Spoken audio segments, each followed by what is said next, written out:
और कितनी दफ़ा एक ही राग फिर से सुनूं, बांसुरी की थकन मुझको कोनों मकां की सभी वसतों से पकड़ लाई है। किन ज़मानों की परतों में उलझी हुई एक सावत को ये याद की रस्सियों में जकड़ लाई है। लाइब्रेरी के पहलू में बैठी हुई, दायरों को बनाती मिटाती हुई, वो खताती की मशकों में उलझी हुई मेरी जानम मुड़ी, अपने स्याही भरे हाथ मेरी तरफ करके रोशन निगाहों से तकने लगी। नब्ज़ भी वक्त के साथ थमने लगी।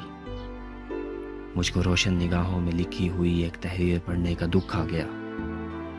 देखते देखते आस्तीनों की डोरी को गिरहे लगाने का हुक्म आ गया।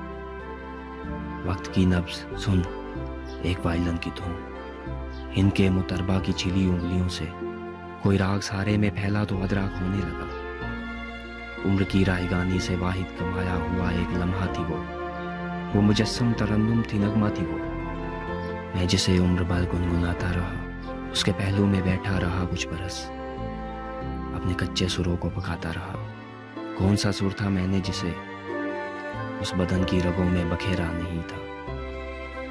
वो मगर एक नगमा था, नगमा भी ऐसा जो मेरा नहीं था, नगमा भी ऐसा जो मेरा नहीं था।